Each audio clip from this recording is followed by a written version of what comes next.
Hello बच्चों, मैं हूं विशाल सर। एलबीएस शिक्षण संस्थान में आपका स्वागत है। चलिए कक्षा 9 के विज्ञान के टॉपिकों में हम और आगे बढ़ते हैं।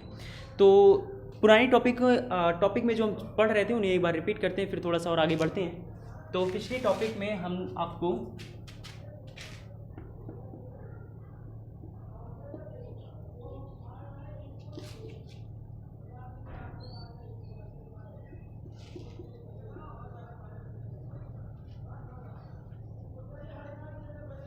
बोरबरी का नियम क्या है इससे अवगत करा रहे थे। तो बोरबरी का नियम है क्या? एक्चुअली ये जो नियम है, ये नियम बनाया गया था इलेक्ट्रॉनिक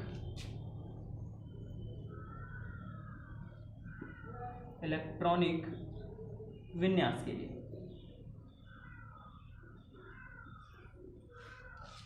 तो इसी के लिए हमारा जो बोरबरी का नियम है इसको बनाया गया था। तो सबसे पहले हम ये जान लेते हैं कि इलेक्ट्रॉनिक विन्यास क्या होते हैं, इनको समझ लेते हैं। देखिए, इलेक्ट्रॉनिक विन्यास की परिभाषा क्या होती है? इसकी परिभाषा ये होती है कि उचित इलेक्ट्रॉनों की संख्याओं को उचित कक्षा में रखना इलेक्ट्रॉनिक विन्यास कहलाता है। यानी इलेक्ट्रॉनों की संख्याओं का निर्धारण उचित रूप में उचित कक्षा में करना ही इलेक्ट्रॉनिक विन्यास कहलाता है। मेरे कहने का ये मतलब है कि कौन सी कक्षा में कितने इलेक्ट्रॉन रहेंगे, ये जो डिसाइड करता है इसी को हम लोग इलेक्ट्रॉनिक विन्यास कहते हैं। बात समझ में आई? ठीक। तो इलेक्ट्रॉनिक विन्यास क्या होती हैं कि किसी परमाणु की कक्षाओं में उचित इलेक्ट्रॉनों की संख्या का भरना इलेक्ट्रॉनिक विन्यास कहलाता है। ठीक है। अब इस इलेक्ट्रॉनिक विन्यास के लिए बोहर और बरी ने मिल करके हमको एक नियम दिया था। उस नियम में इन्होंने क्या बताया था, ये देखते हैं। जैसे कि इन्होंने ये बताया था, इन्होंने ये कहा कि जो कक्षाएं होती हैं, किसी भी परमाणु की जो कक्षाएं होती हैं, अगर इन कक्षाओं में आप इलेक्ट्रॉन फिल करना चाहते हो तो फिल करने के लिए उन्होंने एक फॉर्मूला दिया था। इन्होंने कहा कि अगर आप किसी भी परमाणु की कक्षा में इलेक्ट्रॉन भरना चाहते हो तो आप इस फॉर्मूले को फॉलो करिए और फॉलो करते हुए आप प्रत्येक कक्षा में इलेक्ट्रॉन भर सकते हैं। बात समझ में? तो अब बात ये है कि यहाँ पे जो यन है, ये यन हमारे कक्षा की संख्या है या ऊर्जा स्तर, कक्षा की संख्या मतलब कैथी कक्षा में भरा जा रहा है। और कक्षाओं के रेफरेंस में मैंने आपको बताया भी था कि बोरबरी ने जो है कक्षाओं को के एल एम एन रूप में बांटा था, डिवाइड किया था 4 कोष्ठ के रूप में। ठीक, के एल एम एन। अब इस फॉर्मूले का मतलब ये निकलता है कि जैसे आपको पहली कक्षा में अगर इलेक्ट्रॉन भरने तो एन के स्थान पे आप 1 रख दो, 2 गुणे 1 का स्क्वायर 1, तो ये हो जाएगा 2 गुणे 1 का स्क्वायर 1 और 2 1 2। यानी पहली कक्षा में आप 2 इलेक्ट्रॉन भरेंगे। दूसरी कक्षा के विषय में बात करें तो यन बराबर कक्षा की संख्या कितनी, 2 का स्क्वायर करेंगे और 2 का स्क्वायर 4, तो 4 दुनिया, यानी दूसरी कक्षा में आप 8 भरेंगे। एंड तीसरी के विषय में अगर हम बात करें तो 2 गुणे यन के स्थान पे इस बार कितना, 3 का स्क्वायर 9, 2 गुणे 9, 9 दुनी 18। आपकी जो तीसरी कक्षा होगी, तीसरी कक्षा में आप इतने इलेक्ट्रॉन फिल करेंगे। एंड अगर हम बात करें चौथी कक्षा में यन वाले कोष में कितने इलेक्ट्रॉन रहेंगे, तो यहाँ जरा देखिए कक्षा की संख्या यहाँ इस बार कितनी, यन के स्थान पे 4, तो ये हो जाएगा 4 का स्क्वायर 16, तो 2 गुणे 16 और 16 दुनी 32। तो कहने का ये मतलब है कि इसी बेस पर हम किसी भी परमाणु में इलेक्ट्रॉन को भर सकते हैं, इलेक्ट्रॉन फिल कर सकते हैं। लेकिन भरने के साथ साथ कुछ बातों को भी ध्यान में रखना है। जैसे क्या जरूरी है कि पहली कक्षा में 2 इलेक्ट्रॉन है और दूसरी कक्षा में जबरदस्ती 8 इलेक्ट्रॉन भर दिए जाएं? तीसरी कक्षा में निर्धारित रूप से 18 इलेक्ट्रॉन रखने ही रखने हैं? जी बिल्कुल नहीं। पहली कक्षा में कितना रहेगा, दूसरी कक्षा में कितना रहेगा, तीसरी कक्षा में कितना रहेगा, ये रूल फॉलो तो करेगा, ये रूल फॉलो करेगा। लेकिन जो इलेक्ट्रॉनों का विभाजन किया जाता है वो इलेक्ट्रॉनों की संख्याओं पर भी तो निर्भर करता है। अरे भाई, मान लेते हैं कि हमारे पास 6 ही इलेक्ट्रॉन है, कोई परमाणु, उस परमाणु में कितने इलेक्ट्रॉन है, 6 इलेक्ट्रॉन। बात समझ में? जैसे कार्बन ही है, कार्बन में 6 इलेक्ट्रॉन, तो ये इसके पास 6 इलेक्ट्रॉन है। अगर कार्बन के पास 6 इलेक्ट्रॉन है तो इस सूत्र की सहायता से जो पहली कक्षा होगी, कार्बन परमाणु की जो पहली कक्षा होगी, पहली कक्षा में कितने इलेक्ट्रॉन भरने चाहिए, 2 इलेक्ट्रॉन, हमने भर दिया। अब 2 इलेक्ट्रॉन भरने के बाद यहाँ पे कार्बन के पास कितने इलेक्ट्रॉन बचे, 4। अब हमको दूसरे वाली कक्षा में 8 भरने, तो क्या फिल हो जाएगा? बिल्कुल नहीं हो पाएगा। बात समझ में आई? तो आप जब पहली कक्षा को इस रूल से फिल कर दें, ये रूल फॉलो कीजिए, इस रूल को पहली कक्षा में फॉलो कीजिए। फॉलो करने के बाद अगर ये रूल दूसरी कक्षा में फॉलो होने लायक है तब आप करेंगे, अन्यथा शेष बचे हुए इलेक्ट्रॉन को आप दूसरी कक्षा में, तीसरी कक्षा में, चौथी कक्षा में, जहाँ पे भी आवश्यकता है आप रख देंगे। जैसे यहाँ पे अगर आपको कार्बन का इलेक्ट्रॉनिक विन्यास करना है तो कार्बन का परमाणु क्रमांक 6, देखिए परमाणु क्रमांक जो होते हैं ये इलेक्ट्रॉनों की संख्या, प्रोटॉनों की संख्या व्यक्त करते हैं। ठीक, जो परमाणु क्रमांक होते हैं ये क्या करते हैं, प्रोटॉनों की संख्या व्यक्त करते हैं। और किसी भी पदार्थ में, किसी भी एलिमेंट में, किसी भी परमाणु में जितने प्रोटॉन होते हैं उतने ही इलेक्ट्रॉन होते हैं। तो कार्बन में 6 प्रोटॉन तो 6 इलेक्ट्रॉन। तो अब इसके पास पहली कक्षा में हमने इस सूत्र को फॉलो किया। पहली कक्षा में जब हमने इस सूत्र को फॉलो किया तो पहली कक्षा में कितने इलेक्ट्रॉन बनने चाहिए इस सूत्र से, 2, हमने भर दिया। भाई हमारे पास अब खाली 4 इलेक्ट्रॉन बचा, जबकि ये रूल कहता है कि दूसरी कक्षा में आप 8 इलेक्ट्रॉन ही डालो। अब क्या करें हम, अब तो हमारे पास कोई ऑप्शन नहीं है ना, तो हम क्या करते हैं, अब दूसरी कक्षा में क्या ये रूल फॉलो हो पाएगा, नहीं हो पाएगा, तो हम दूसरी कक्षा में शेष बचे हुए इलेक्ट्रॉन को रख देते हैं। ठीक, तो ये था आपका बोर-बरी का नियम। अच्छा, बोर-बरी का नियम एक छोटा सा अपवाद भी है इस नियम में, जैसे कॉपर के लिए और क्रोमियम के लिए, इन दोनों के लिए बोर-बरी का जो नियम है ये अपवाद है। ठीक, तो ये था आपका बोर-बरी का नियम। अब यहीं से एक छोटी सी बात को रिलेट करते हैं, जैसे अच्छा बोर-बरी का एक नियम भी और एक अष्टक का नियम होता है। अष्टक के नियम को हम समझ लेते हैं।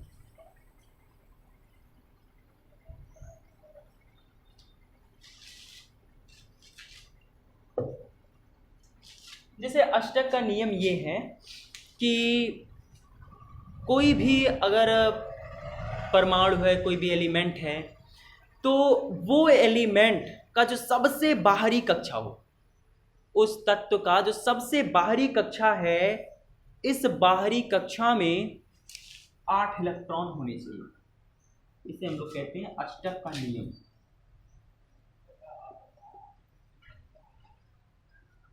इसे क्या कहते हैं, अष्टक का नियम कहते हैं। तो ये नियम क्या है कि जितने भी परमाणु होते हैं, सभी परमाणुओं के अंतिम कक्षा में कुल कितने इलेक्ट्रॉन होने चाहिए, 8, अधिकतम न्यूनतम दोनों मिला। जो सबसे बाहरी कक्षा होते हैं, सबसे बाहरी कक्षा में कितने इलेक्ट्रॉन होने चाहिए, 8 इलेक्ट्रॉन होने चाहिए। ठीक, ये अष्टक का नियम। अब दिक्कत ये है कि अगर किसी बाहरी कक्षा में 8 इलेक्ट्रॉन नहीं है तो क्या होगा, क्या दिक्कत हो सकती है, तब वो परमाणु का वजूद क्या है। तो इन सब सारी बातों को ध्यान में रखते हुए अगले टॉपिक को पढ़ते हैं और समझते हैं इन बातों को। संयोजकता।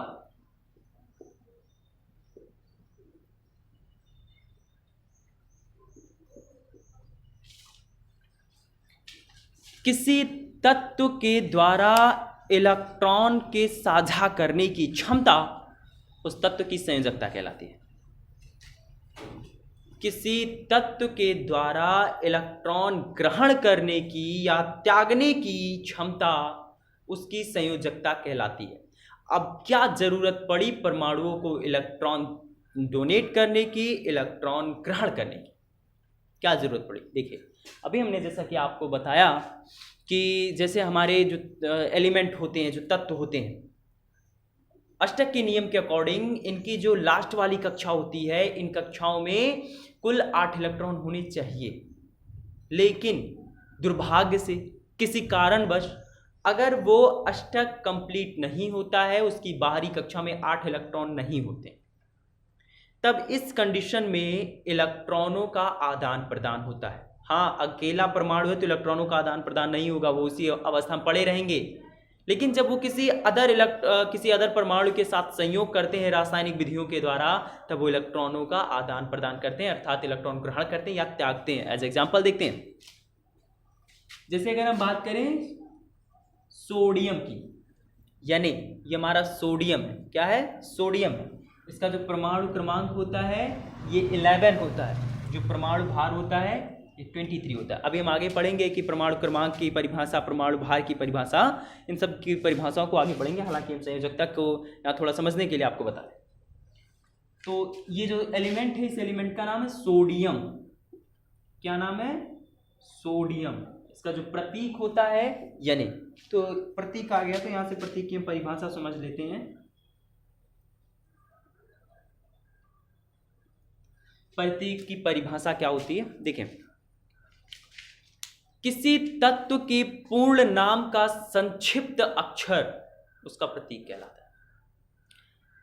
किसी तत्व के संपूर्ण नाम का संक्षिप्त अक्षर उसका प्रतीक कहलाता है। ठीक है।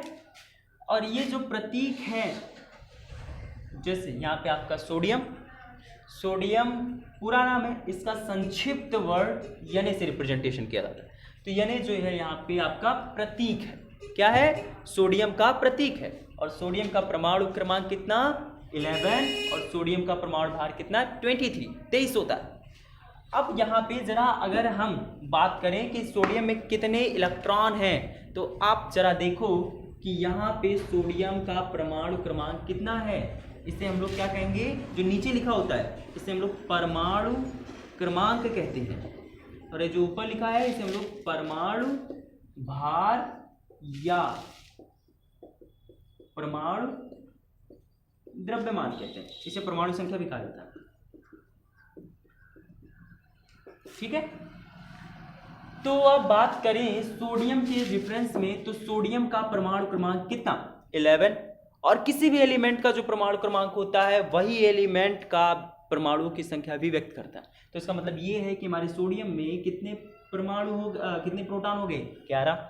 अब यहाँ 11 प्रोटॉन, अच्छा, किसी भी एलिमेंट में, सिंगल तत्व में जितने प्रोटॉन होते हैं उस परमाणु में उतने इलेक्ट्रॉन भी पाए जाते हैं। इसका मतलब स्पष्ट है कि यहाँ इलेक्ट्रॉनों की संख्या कितनी? 11। अब 11 को आप इलेक्ट्रॉनिक विन्यास कीजिए। अब आप 11 इलेक्ट्रॉनों का इलेक्ट्रॉनिक विन्यास कीजिए। चलिए, तो Na का हमको इलेक्ट्रॉनिक विन्यास करना है 11, 23। चलिए करते हैं।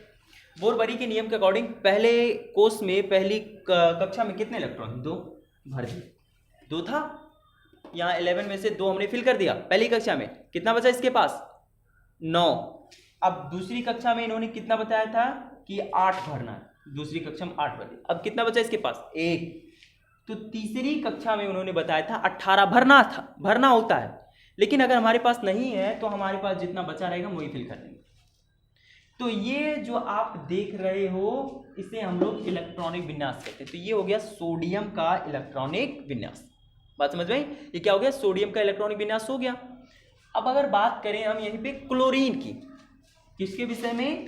क्लोरीन की। तो जो क्लोरीन होते हैं इनका जो सिंबल होता है ये Cl होता है। अच्छा, प्रतीक में आप एक चीज ध्यान रखेंगे कि पहला वर्ड कैपिटल होता है और दूसरा वर्ड स्मॉल होता है। आप Cl को कभी ऐसे नहीं लिखेंगे, कभी नहीं, नेवर। आपने सोडियम का परमाणु क्रमांक लिखा या नहीं, आप इसको ऐसे नहीं लिखेंगे, ये चीजें गलत हैं। पहला वर्ड आपका कैपिटल एंड दूसरा वर्ड आपका स्मॉल होना चाहिए। ठीक, तो ये हो गया क्लोरीन, Cl इसका प्रतीक हो गया।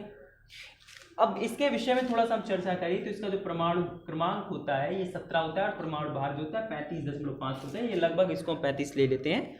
अब यहाँ पे क्लोरीन के परमाणुओं की संख्या कितनी है? क्लोरीन का परमाणु क्रमांक कितना? 17 है। चलिए 17 Cl35। क्लोरीन का परमाणु क्रमांक 17, इसका मतलब ये यहाँ प्रोटॉनों की संख्या भी 17 और इलेक्ट्रॉनों की संख्या भी 17। तो अब चलिए फिल करते हैं। पहली कक्षा में कितने इलेक्ट्रॉन भरे जाएंगे? 2। दूसरी कक्षा में 17 में से 2 निकल गया 15। दूसरी कक्षा में कितने भरने होते? 8 भर दिया। 15 में से 8 गया, कितना बचा? 7। तीसरी कक्षा में 7। ये इनका इलेक्ट्रॉनिक विन्यास हो गया। अब जो नियम होता है वो ये होता है कि जो बाहरी कक्षा होती है, इसकी बाहरी कक्षा ये, इसकी बाहरी कक्षा ये, इनकी बाहरी कक्षाओं में जो अष्टक का नियम है वो ये कहता है कि यहाँ पे भी 8 इलेक्ट्रॉन होना चाहिए, यहाँ पे भी 8 इलेक्ट्रॉन होना चाहिए, लेकिन है नहीं। अब जब सोडियम और क्लोरीन जब ये क्रिया करेंगे तब ये NaCl बनाएंगे। क्या बनाएंगे? NaCl। और अब ये क्या करेंगे, एक एक इलेक्ट्रॉनों का साझा करेंगे, क्योंकि देखो NaCl माने नमक, बाहरी कक्षा में अष्टक पूरा होने से पहले, अष्टक पूरा होने के लिए कितने इलेक्ट्रॉन की जरूरत है यहाँ पे, 7, एक तो है ना, 7 ठो और मिल जाए तो ये क्या होगा, अपना 8 ठो कंप्लीट कर लेगा। और इसके पास बाहरी कक्षा में 7 ठो है, 1 ठो मिल जाए तो कंप्लीट कर लेगा। तो जब सोडियम और क्लोरीन आपस में अभिक्रिया करते हैं तो ये क्या करता है, एक इलेक्ट्रॉन दे देता है, सोडियम एक इलेक्ट्रॉन त्याग कर देता है और क्लोरीन उसी एक इलेक्ट्रॉन को ग्रहण कर लेता है। तो आप देख रहे हैं ना कि ये इलेक्ट्रॉन त्याग रहा है और ये ग्रहण कर रहा है। अब भाई इलेक्ट्रॉन यहाँ चला आएगा, क्लोरीन के अष्टक कंप्लीट हो जाएंगे, यहाँ पे 8 इलेक्ट्रॉन हो जाएगा और इसके भी बाहरी कोश में 8 इलेक्ट्रॉन। देखो भाई एक इलेक्ट्रॉन यहाँ चला आया तो ये लास्ट वाली कक्षा में 8 हो गया और इसका लास्ट कक्षा ये बन जाएगा, तो यहाँ भी 8, तो दोनों के पास 8 इलेक्ट्रॉन हो गए। अब यही जो एक इलेक्ट्रॉनों का आदान प्रदान हो रहा है, तो यही एक इलेक्ट्रॉन ही इन दोनों एलिमेंटों की संयोजकता कहलाएगी। बात समझ में? तो किसी तत्व के इलेक्ट्रॉनों के संयोग करने की जो क्षमता होती है, संयोग करने की क्षमता को हम लोग संयोजकता कहते हैं। तो आज के टॉपिक में बस इतना ही, शेष पढ़ते हैं कल। जो चीजें नहीं समझ में आप कमेंट के थ्रू हमें बताइए, उसको हम अगले टॉपिक में समझाने का प्रयास करेंगे। और वीडियो निरंतर आप देखते रहें, क्योंकि जैसे विद्यालय खुलेगा सारी टॉपिकों को हम आपसे पूछेंगे।